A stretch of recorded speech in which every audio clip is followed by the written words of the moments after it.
My बच्चा, welcome to my channel effortless physics. I am Monika Agarwal and आप देख रहे हैं करंट इलेक्ट्रिसिटी का पार्ट 2। हम लोगों ने लास्ट वीडियो में हम लोगों ने किया था Kirchhoff's current law and Kirchhoff's voltage law, वहां हमने खत्म किया था। आज हम करने वाले हैं Wheatstone bridge, Kelvin's method, metre bridge, potentiometer, ये सब हम आज डिस्कस करेंगे। I am very much sure आपको व्हीटस्टोन ब्रिज बहुत अच्छे से पता होगा। वो क्या है? व्हीटस्टोन ब्रिज में बेटा कुछ इस तरह से कनेक्शन होता है। यहाँ पे 4 रेजिस्टेंस जैसे क्वाड्रिलैटरल में कनेक्टेड होते हैं।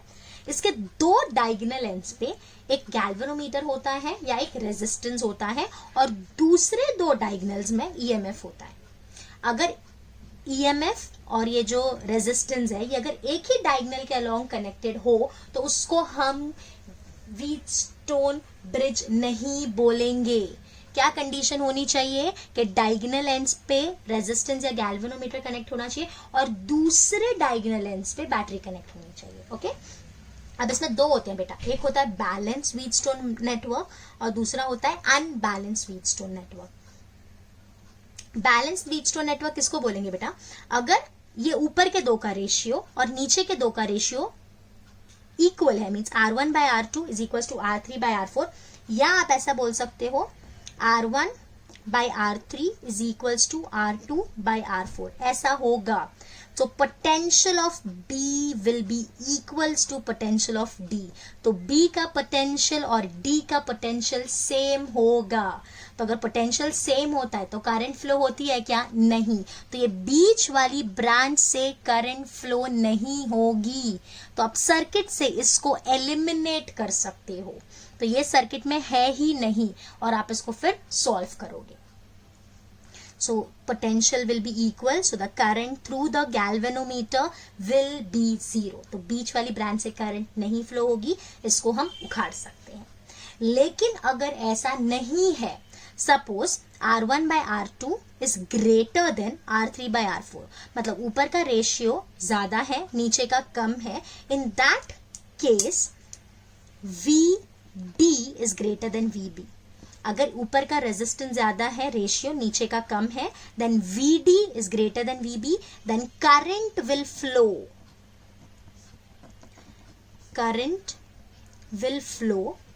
From D to B। तो करंट जिसका पोटेंशियल हाई होता है वहां से फ्लो होती है जहां का पोटेंशियल कम होता है। So current will flow from D to B। If R3 by R4 is greater than R1 by R2, then potential of B is greater than D। तो इसका पोटेंशियल इससे ज्यादा होगा। तो अब इस केस में करंट कहां से कहां फ्लो होगी? Current will flow from B to D। Okay, ये चीज याद रखेंगे, बहुत सिंपल है, कुछ टफ चीजें नहीं है। आई एम श्योर आपको याद रह जाएंगी और याद रह नहीं जाएंगी, याद करनी ही है। हमारे पास ऑप्शन नहीं है। We want to get admission, right? तो हमको ये पढ़ना ही पड़ेगा। डोंट गिव एक्सक्यूजेस, खुद को भी नहीं किसी को भी नहीं, and I am sure you all can do it. Next बेटा, next is metre bridge. Metre bridge का नाम मीटर ब्रिज इसके लिए पढ़ा बिकॉज यहाँ पे जो वायर हम यूज कर रहे हैं ये एसी आप देख रहे हो, this is not a normal wire. ये जो पिंक वायर मैंने ड्रॉ किया है this is a resistance wire. तो मान लो इसका रेजिस्टेंस है RW और इसकी लेंथ तो फिक्स्ड होगी जिसको मैं LW बोल रही हूं, विच इज 1 मीटर फिक्स्ड, इसलिए इसका नाम मीटर ब्रिज पड़ा। And this is based on the principle of Wheatstone bridge. Principle of Wheatstone network बोल दो या व्हीटस्टोन ब्रिज के प्रिंसिपल पे ये बेस्ड है। यहाँ पे कैसा होता है बेटा, ये लेफ्ट गैप बोलते हैं, this is called as the right gap, and this is your wire which is 1 metre long, that is 100 centimetre. तो ये लेफ्ट एंड हो गया तेरा, ये राइट एंड हो गया। ध्यान से सुनना, this is the left gap, this is the right gap, this is the left end, this is the right end. तो यहाँ पे जो फॉर्मूला होता है that is X is the unknown resistance divided by the known resistance that is R is equals to LX by LR। So X by R is equals to LX upon 100 minus LX। बेटा ये fix 100 centimetre है, तो अगर मैंने तुझे बोल दिया कि LX तेरा 30 है तो तुझे ऑटोमेटिक पता चल जाएगा LR तेरा 70 है, 100 माइनस 30। अगर मैंने तुझे LX 40 बोल दिया तो तुझे पता चल जाएगा ये 60 है। तो इसके लिए हम ये लिखते हैं that X by R, this is the unknown resistance, this is the known resistance, is LX by 100 minus LX। या आप लिख सकते हो X is equals to R को वो साइड ले जाती हूँ, LX बाई 100 माइनस LX। इसके ऊपर भी काफी अच्छे क्वेश्चंस आते हैं, सो इफ यू वांट, जैसे मैंने बोला, do right it in the comment box. Okay, अब कुछ थियोरी जैसे क्वेश्चंस आते हैं कि अगर मीटर ब्रिज है उसमें हमको एरर कम करना है, कम से कम एरर हम चाहते हैं। एक और चीज, मीटर ब्रिज यूज क्यों करते हैं? It is use to find the unknown resistance. हाँ, ये तो आई होप समझ में आया होगा। एक्स निकाल रहे हैं, x is what? It is the unknown resistance. Okay, और हाँ ये भी मैं बोलना भूल गई, ये जो डी है, D, this is called as the null point. मैंने लिखा था बट आपको बोलना भूल गई थी। So D is the null point and यहाँ पे यूज क्या होता है? अननोन रेजिस्टेंस निकालने के लिए। तो इसके एरर मिनिमाइज करने के लिए कुछ मेथड है। First method, the wire should be uniform. ये जो पिंक वायर दिख रहा है ना बेटा, जो मैंने बोला रेजिस्टेंस वायर है, ये हर जगह सेम होना चाहिए। ऐसा नहीं कि कहीं से पतला है या कहीं से मोटा है, नहीं, इट शुड बी यूनिफॉर्म। उसके बाद हमको ये जो रेजिस्टेंस है, ये वाला आर, ये इस तरह से सिलेक्ट करना है कि ये जो नल पॉइंट है हमारा, ये समवेयर इन बिटवीन आए, मतलब 33 से 66 के बीच में। तो null point should be near to the centre, that is 33 to 66 के बीच में आना चाहिए। एंड नेक्स्ट हम ये एक्सपेरिमेंट वापस करते हैं। एक बार एक्स को इधर लगा देते हैं और आर को इधर लगा देते हैं, means we interchange and then we repeat the experiment. So these are the few methods to minimize the error. Next is Kelvin's method. Kelvin's method is again very similar to meter bridge. तो फिर ये क्यों बनाया और इसका use क्या है? Here we find the resistance of galvanometer. This is used to find the resistance of galvanometer and this is used to find the unknown resistance. Okay. तो यहाँ पे हमने लेफ्ट गैप में गैल्वेनोमीटर लगाया, राइट गैप में हमने resistance box लगाया। यहाँ पे जॉकी जो है वहां पे हम गैल्वेनोमीटर नहीं कनेक्ट करते हैं। सो यहाँ पे जो ये डी पॉइंट, यहाँ पे डी नल पॉइंट नहीं होता, this is the balance point. Okay, मैं ज्यादा डिटेलिंग में नहीं जा रही हूँ बिकॉज जैसे मैंने बोला ये काफी डिटेलिंग में खींच सकते हैं, बट ये हम रिविजन कर रहे हैं, just we want the formulas, तो इसलिए मैं थोड़ा सा आपको चीजें जो इंपॉर्टेंट है वो बता रही हूँ। सो D is the balance point. तो इसके सामने जो G के सामने होगी उसको लेंथ को नाम दिया LG, और ये सामने जो नाम लेंथ होगी उसको नाम दिया LR। So this is a equal deflection method. क्योंकि यहाँ पे नल पॉइंट नहीं आता, यहाँ पे इसका ये मतलब नहीं है कि गैल्वेनोमीटर में डिफ्लेक्शन 0 होगा, तो इसको वहां पे उसको नल डिफ्लेक्शन बोलते हैं। यहाँ पे this is equal deflection method. यहाँ पे बेटा क्या होता है, ये G by R is equal to LG by LR। Format same है, वहां पे अपन X बोल देते थे, यहाँ पे G बोलते हैं, कुछ डिफरेंस नहीं है। So G is equal to R LG upon 100 minus LG। तो इस तरह से हम अननोन रेजिस्टेंस फाइंड कर सकते हैं। Okay, next is principle of potentiometer. पता नहीं ये जो सेक्शन है पोटेंशियोमीटर वाला, बच्चे इसके सम्स अटेम्प्ट ही नहीं कर पाते, नाम सुन के वो डर जाते हैं और वो छोड़ के आ जाते हैं। ऐसा ही होता है, सीन इट, बट ये इतना टफ नहीं है, ट्रस्ट में। कुछ 4 से 5 फॉर्मूलाज हैं, बट वो एक बार आपके दिमाग में बैठ गया, सेट हो गया, then it is very easy. पहले तो सुन लो यहाँ पे क्या है। This blue is a resistance wire, इसका रेजिस्टेंस है RW और इसका लेंथ है बेटा L। ठीक है, this is A B point, somewhere here we have a point P। इसको हमने एक नॉर्मल बैटरी से कनेक्ट किया है जिसका EMF है EMF है E, इंटरनल रेजिस्टेंस है स्मॉल r और रियोस्टैट का रेजिस्टेंस है RH। तो सिग्मा क्या होता है? Sigma is resistance of the wire divided by the length. That is, in other words, I can say it is resistance per unit length. This is resistance per unit length. यानी unit length का कितना resistance होगा वो बताएगा, मतलब 1 metre का कितना resistance है वो हमको ये बताता है, सिग्मा। Next is potential. एक एग्जाम्पल देके बताऊं, चलो एक एग्जाम्पल लेते हैं। मान ले बेटा तेरी जो लेंथ है वायर की, सपोज दैट इज 10 मीटर, और उसके पास जो वायर के पास रेजिस्टेंस है दैट इज 30 ओम।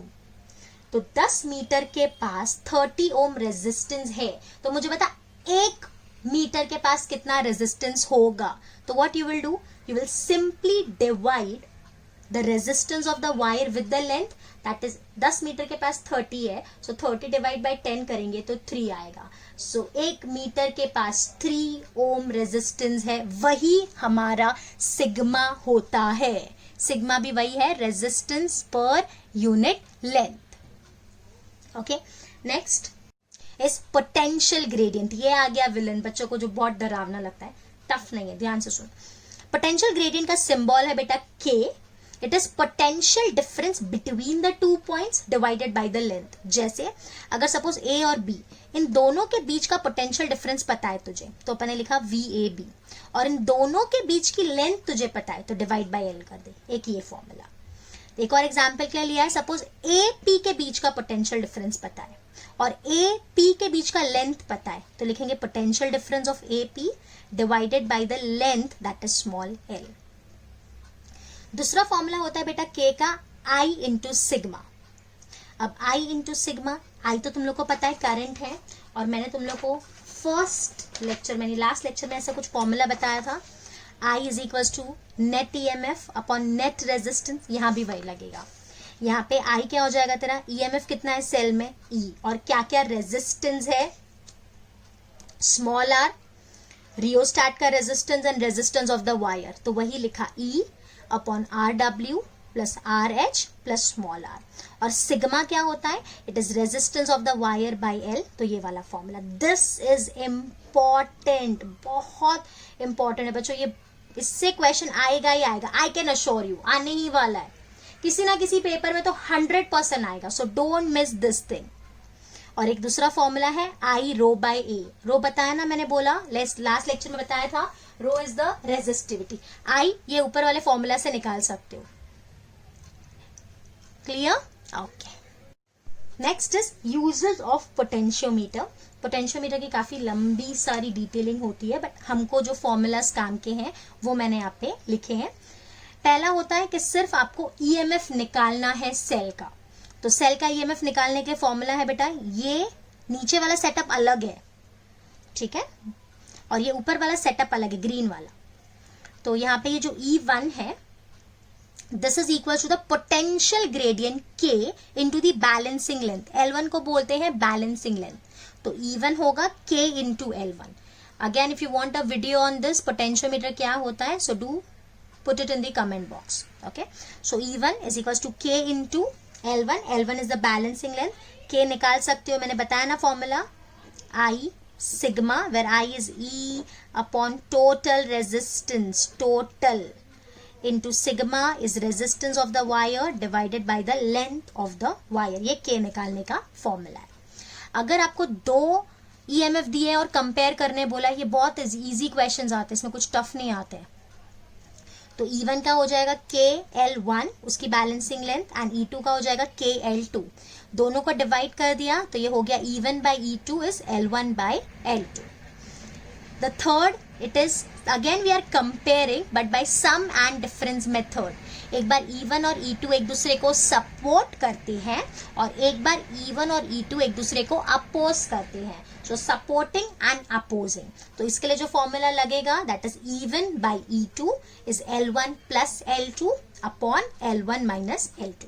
ये सपोर्ट के लिए या अपोज के लिए। इस पे भी आप क्वेश्चन देखोगे पिछले साल के, L1 L2 डायरेक्ट दे देते हैं और बोलते हैं कि सम एंड डिफरेंस निकालो bye supporting and opposing method. तो बस यही करना होता है बेटा, E1 by E2 is L1 plus L2 करना होता है अपॉन L1 माइनस L2। तो इतने इजी क्वेश्चंस आते हैं। Last application is to determine the internal resistance. ये वाला इंटरनल रेजिस्टेंस निकालना है, तो उसके लिए फॉर्मूला याद रख लो, small r is equal to capital R E1 by V minus 1 और small r is equal to capital R L1 by L2 minus 1। Okay, और एक चीज बेटा, ये E1 by V होता है L1 by L2, इसलिए आपको देखा होगा यहाँ पे E1 by V था और नीचे हो गया ये L1 by L2।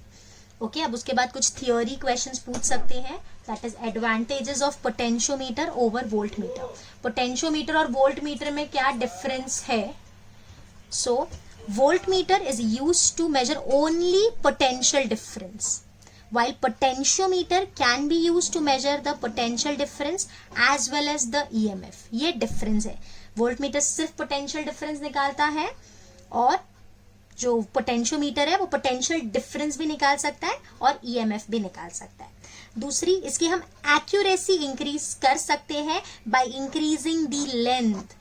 इस पे 2-3 बार क्वेश्चन पूछे हैं कि अगर हम चाहते हैं कि एक्यूरेसी बढ़ जाए तो आपको क्या करना पड़ेगा, तो सिंपली आपको लेंथ इंक्रीज करनी पड़ेगी। अगर आप लेंथ बढ़ा दोगे तो ज्यादा एक्यूरेट आपका डिवाइस हो जाएगा। So it is directly proportional, do remember this thing. Next, इसकी मदद से हम इंटरनल रेजिस्टेंस भी मेजर कर सकते हैं, वोल्टमीटर की मदद से हम वो नहीं कर सकते। उसके बाद potentiometer is more accurate, voltmeter से ज्यादा प्रिसाइज, ज्यादा परफेक्ट डिवाइस है ये। कुछ डिसएडवांटेजेस भी होंगे, कुछ एडवांटेजेस होते हैं। तो यहाँ पे डिसएडवांटेज है, इट इज नॉट पोर्टेबल, यानी इजीली हम कहीं भी इसको कैरी नहीं कर सकते। दूसरा, voltmeter is a direct reading device, वो हमको डायरेक्ट वैल्यूज दे देता है, यहाँ पे हमको कैलकुलेशन करना पड़ता है। So this is a bit problem here. So here we have completed. So that's it in current electricity. आज हमारा करंट इलेक्ट्रिसिटी खत्म हो गया है, बहुत ही जल्दी हमने पूरा चैप्टर रिवाइज कर लिया है। And as I keep on saying, if you want me to make a video on MCQ, so do let me know in the comment section. And if you're really liking my efforts, please give it a thumbs up, subscribe to my channel, share it with your friends. Till then, bye bye, take care.